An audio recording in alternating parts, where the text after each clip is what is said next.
Qu'est-ce que tu es en train de faire? Quoi? Tu parles souvent dans tes vidéos qu'il faut faire une action mécanique. Je suis allé chercher la caisse à outils.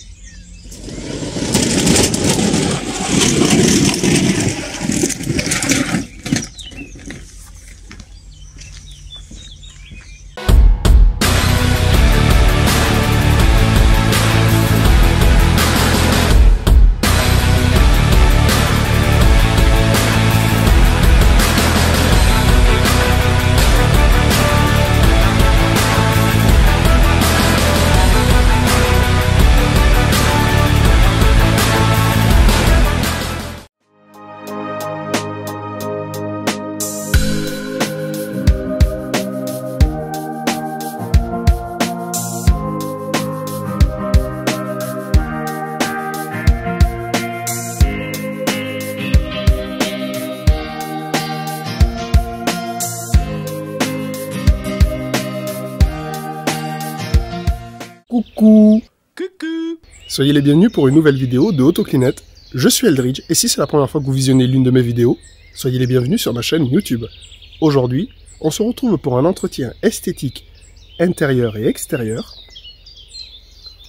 sur un Ford Kuga de 2015. Aujourd'hui, c'est au tour de ce SUV de profiter d'un soin esthétique. Alors, comme vous pouvez le remarquer pour la partie extérieure, le véhicule est pas trop sale, sans plus. Donc, visuellement, en tout cas, il ne présente pas de gros défauts majeurs au niveau saleté. Une attention particulière, surtout au niveau des roues et des jantes, qui montre quand même qu'il y a beaucoup d'attention à porter à ces endroits-là. Pour la partie extérieure, niveau calandre, c'est pas si sale que ça. Notons quand même qu'il y a beaucoup d'insectes écrasés sur les rétroviseurs. Mais extérieurement, pas de gros défauts présents. En faisant un petit tour vers l'intérieur, là c'est une grande surprise, donc les montants de porte ont besoin d'attention, surtout pour la partie tapis et moquette qui montre qu'il y a beaucoup de sable, donc mon aspirateur va avoir beaucoup d'exercices à faire à ce niveau-là. Beaucoup de travail également sur les sièges, il y a beaucoup d'auréoles, ainsi que sur la banquette arrière. Le coffre aussi qui présente énormément de poussière incrustée dans les fibres. Donc énormément de travail m'attendra également à cet endroit-là. Donc c'est pour ça qu'avant de poursuivre, et en espérant que vous appréciez ma compagnie, je vous propose de vous abonner à ma chaîne, de ne pas oublier de cliquer sur la petite clochette des notifications. Cela vous permettra à l'avenir d'être informé des prochaines vidéos futures. Maintenant que vous avez eu un petit aperçu sur l'état initial de ce Ford Kuga de 2015, je vous propose de vous installer bien confortablement. Alors allons-y, c'est parti. Si vous êtes bien installé, alors c'est parti. Première étape, je vais m'occuper de passer un gros coup de nettoyeur haute pression sur les flancs de roue et les passages de roue afin d'enlever le plus gros de la saleté.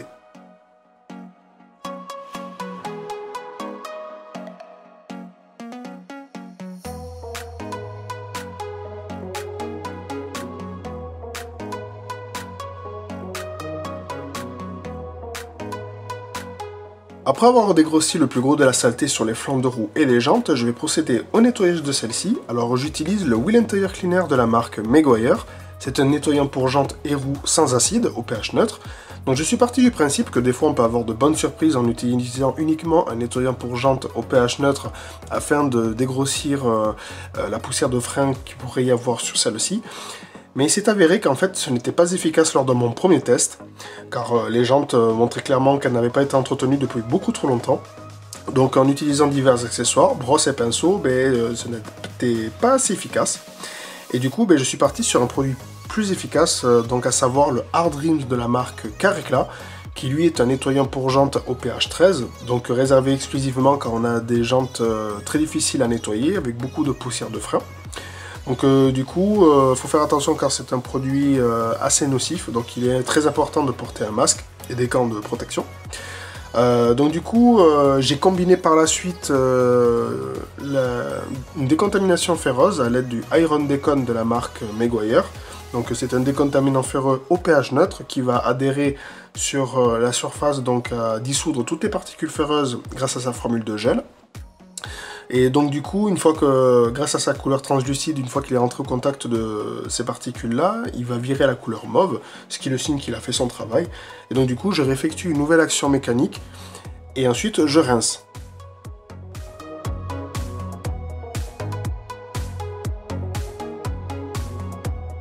Voyant qu'il restait encore des traces après les combinaisons de décontamination ferreuse et du hard rims, ça me faisait penser comme si c'était des rayures sur les bâtons de ces jantes. Alors j'ai passé mon doigt pour voir si ça accrochait au cas où, mais ça n'accrochait pas. Alors du coup j'ai testé tout simplement de passer un coup de dégoudronnant sur les jantes, donc ici à l'aide du Spartard Autoglance. Donc c'est un dégoudronnant au pH neutre qui adhère parfaitement grâce à sa formule de gel. J'ai laissé le produit agir 3 à 5 minutes. Et puis j'ai essuyé directement la surface à l'aide d'une microfibre imbibée de dégoudronnant. Et le produit est parti, donc du coup, tout simplement, j'ai fait ça et après j'ai procédé au rinçage.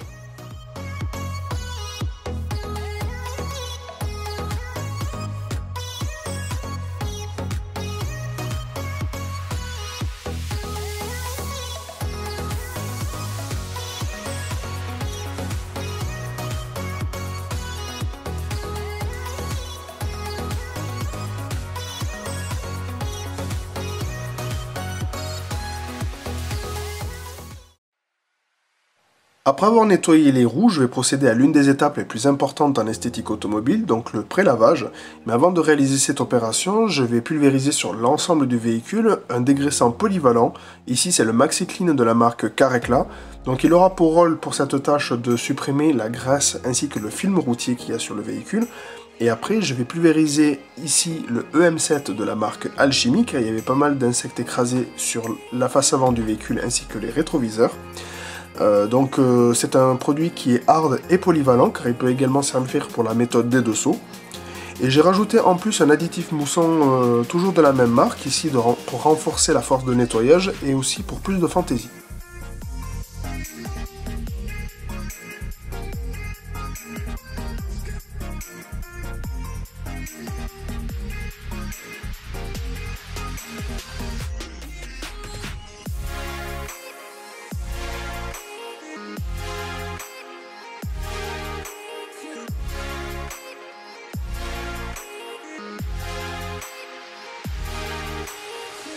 Pour les personnes qui découvriraient ces méthodes de nettoyage, voilà le lavage avec la technique des deux seaux.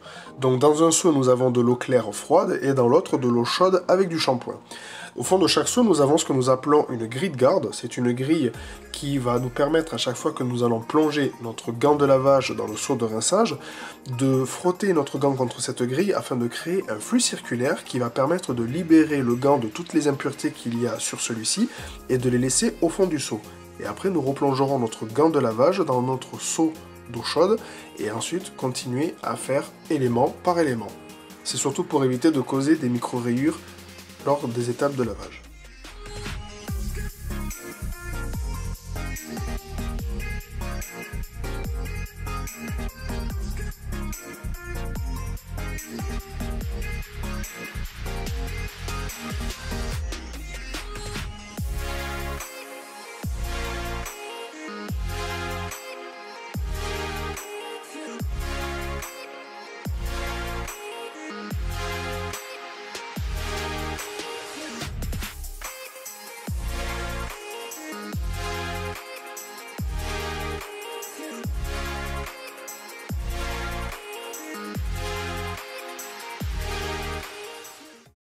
Pour lutter efficacement contre le goudron qu'il y a sur les parties basses du véhicule, j'utilise le Spartard de Autoglance. C'est un dégoudronnant sous base gel, donc qui va adhérer sur tout ce qui peut être le goudron, la sève, la colle. Voilà, donc il va dissoudre tous les points de goudron qu'il y a sur la carrosserie, sur les parties basses. Je le laisse agir environ 3 à 5 minutes jusqu'à ce qu'on voit ces fameuses coulures. Et après, j'utilise un chiffon microfibre imbibé de dégoudronnant et je frotte délicatement et après je procède au rinçage.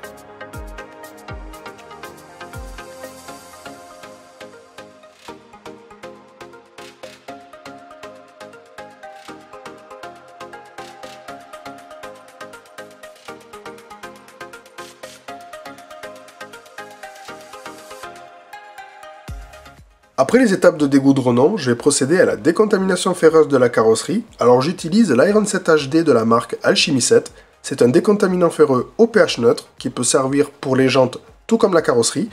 Il peut être diluable, donc je l'ai préparé dans un pulvérisateur à pression. Pourquoi? Ben, tout simplement pour minimiser les risques des mouvements mécaniques du poignet que l'on pourrait avoir avec un pulvérisateur classique. Donc pour moi, c'est beaucoup plus agréable d'utiliser ce type de pulvérisateur-là, surtout quand on doit faire une carrosserie à décontaminer chimiquement. Donc du coup, j'attends que la réaction chimique se fasse pour passer à la couleur mauve, et ensuite je procède au rinçage.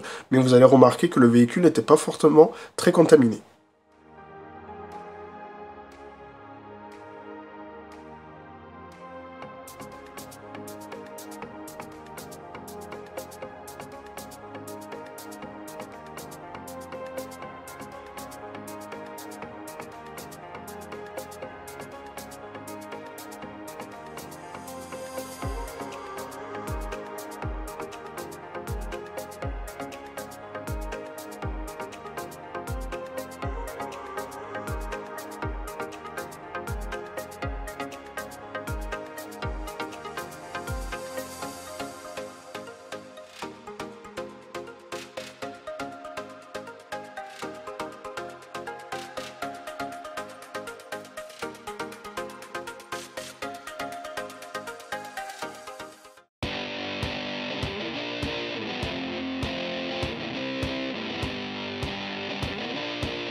Après avoir aspiré les tapis, je vais procéder au nettoyage de ceux-ci. Alors j'utilise le Lighting Fast Stain Extractor de la marque Chemical Guys. Donc c'est un nettoyant pour tissus et moquettes que j'ai dilué dans un pulvérisateur à pression, le Multi9 de la marque ICA.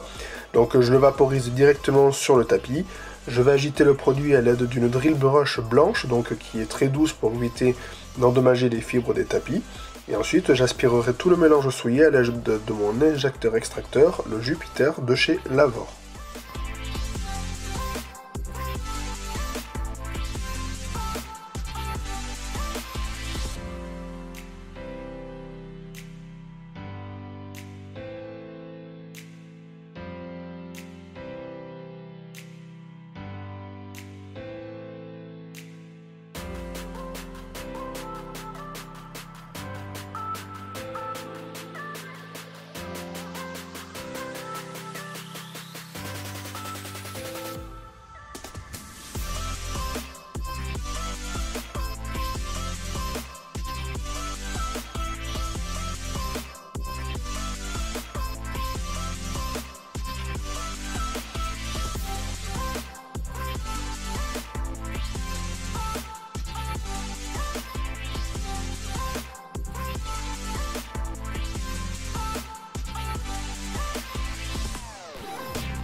Après avoir nettoyé les plastiques à l'aide d'un APC, je vais procéder à faire une désinfection de ces supports-là. Donc j'utilise le Sanitis de la marque Carrecla.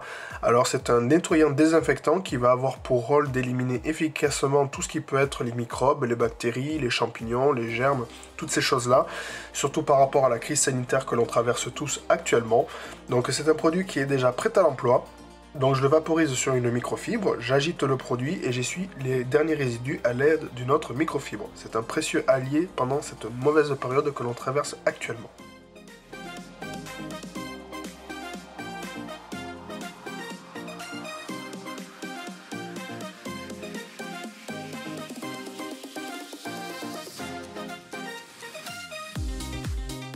Pour embellir les plastiques et les protéger, j'utilise l'Hyper Dressing de la marque Meguiar. C'est un dressing hydrophobe vraiment très polyvalent à base d'eau qui peut s'adapter sur énormément de supports. Ça peut être tous les plastiques intérieurs comme extérieurs, le cuir, le vinyle, le compartiment moteur, les pneus. Il existe avec 4 niveaux de dilution pour un rendu de brillance différent. Il a une délicieuse odeur de bubblegum. Je le vaporise à l'aide d'un tampon applicateur en microfibre et en cas d'excédent, j'essuie à l'aide d'un autre chiffon microfibre.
Pour embellir les plastiques extérieurs et les protéger, j'utilise Elixir de Angel Wax. Donc c'est un dressing pour plastique extérieur, très polyvalent, qui peut également servir de dressing pneu. Donc il va protéger contre les rayons UV du soleil, éviter leur décoloration dans le temps, mais également apporter un bon coup de jeune au plastique, tout en apportant une barrière hydrophobe.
Et bien voilà, enfin terminé les travaux réalisés sur ce Ford Kuga de 2015. Alors ben, j'y ai passé 11 heures de travail dessus. Donc le plus gros du travail c'était surtout au niveau des jantes qui n'avaient jamais été entretenues, qui étaient très contaminées. J'ai du mal parce que le stabilisateur qui m'a lâché, donc je le fais à la force des bras. J'en ai plus ce soir.